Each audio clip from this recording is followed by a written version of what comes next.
Maybe இதை reconsider பண்ணியிருக்கலாம், maybe இதை நம்ம பண்ணியிருக்காம விட்டுருக்கலாம் அப்படி நான் எதையுமே நினைக்கல இப்போ வரைக்கும். Whatever comes my way I will take it. Whatever life puts on me, throws on me, I take it. ஏன்னா அதை நான் அப்படி பழகிட்டேன், சின்னதுலேயே அதை பார்த்துட்டேன். இதுக்கு மேலே பெருசாக பார்க்குறதுக்கு எனக்கு ஒன்றும் இல்லை. And I have pass that for 30 years. கிட்டத்தட்ட 30 years-ஆக நான் that is one package I will be carrying till my death. சரிங்களா?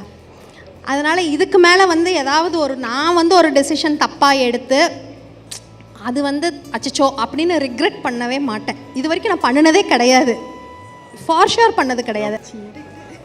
அம்மாக்கு செகண்ட் மேரேஜ் ஆக்சுவலி இது சச் a nice question. ஆனா இது எனக்கு கமெண்ட் செக்ஷன்ல வந்த கேள்வி மாதிரி தெரியல, கலாட்டா பர்சனலா கேட்ட கேள்வி இல்ல. இப்போ நாங்களும் தானே ஃபேன்ஸ். ஓகே சோ டெக்னிக்கலி இவங்க தான் டைப் பண்ணா, நீங்க போய் பாருங்க 164 கமெண்ட் தாரான்னு இருக்கும் அவங்க போட்டுருப்பாங்க. ஆக்சுவலி என்னன்னா நான் அம்மாவை ரொம்ப சீரியஸா ஒரு பம்பிள் அக்கௌண்ட்டோ ஒரு டிண்டர் அக்கௌண்ட்டோ ஆரம்பிங்க, even if you don't want to get married, because I am someone who doesn't believe in marriages. இந்த மேரிட்டல் இன்ஸ்டிடியூஷனுங்கிறதே அது ஒரு ஃபெயில்டு இன்ஸ்டிடியூஷன். ஏன் லைக் உங்களோட பர்சனல் லைஃப் எக்ஸ்பீரியன்சஸ்னாலயா? அதுதான் உண்மை. ஏன்னா நான் பார்த்த வரைக்குமே it's been like that. And I don't think I mean இப்போ சில பேர் கல்யாணம் பண்ணணும், ஒரு ஃபேமிலிங்கிறது செட் பண்ணிக்கணும் அப்படிங்கிறது இருக்கும் தான் கண்டிப்பாக. ஏன்னா ஒரு வயசு ஆகும்போது நம்மளை பார்த்துக்கிறதுக்குன்னு ஒருத்தங்க இருக்கிறாங்க, அந்த மாரல் சப்போர்ட் இதெல்லாம் there has to be there. But I don't think marriages of this era actually they work out அப்படின்ட்டு. வாட் யூ லைக் டு சே?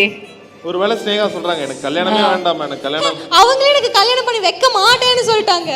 ரெண்டு விஷயம் உங்ககிட்ட கேட்கணும். ஒன்று அவங்க சொல்றாங்க எனக்கு மேரேஜ் அப்படின்றது எனக்கு பர்சனலா அவங்களோட பிலீஃப் சிஸ்டம்ல அது ஒர்க் அவுட் ஆகல அப்படின்னு சொல்றாங்க. அதுக்கு நீங்க என்ன சொல்லணும்னு நினைக்கிறீங்க? நான் ஏன் இன்ஃப்ளூயன்ஸ் தாங்க அது ஆக்சுவலி. வேற நான் போட்டது அப்படிங்கிறீங்களா? ஐ திங்க் நிறைய பேர் வீட்டில் அப்படிதான், அவங்க என்ன பார்த்து வளர்றாங்களோ அதுல இன்ஃப்ளூயன்ஸ் ஆகி எனக்கு இப்படி இருக்கணும், மேரேஜ் கூடாது, கல்யாணம் பண்ணக்கூடாது அப்படியெல்லாம் நான் சொல்ல மாட்டேன். For me marriage is Gamble.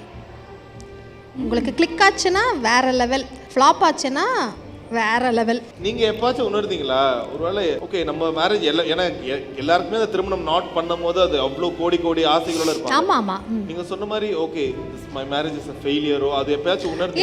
இல்ல my marriage is not a failure actually. No நிறைய பேர் தப்பா அதை பர்சீவ் பண்ணிக்கிறாங்க. It was the situations we got separated. It was not my marriage. My marriage is not a failure. I had a beautiful family for 20 years. We 4 people were there. Now we are 3. Now we are actually 3. The 4th person doesn't even exist. அதை இப்ப சொல்லிடுறேன். He doesn't even exist. He is no more. He is no more. நான் சொல்லலாம்னு யோசிச்சேன். சரி நம்ம அதை பத்தி பேசவே இல்லையே, நம்ம எப்படி சொல்ல? நிறைய பேர் நினைச்சுக்கிறாங்க அவர் யாரோ எங்கேயோ இருக்காங்கன்னு. இல்ல, அவர் இல்ல. எப்போ கொஞ்ச நாள் ஆயிடுச்சு. Sometimes since நீங்க போனீங்க? Yes. We were there for the rituals. நானும் அண்ணாவும் எல்லாருமே இருந்தோம்.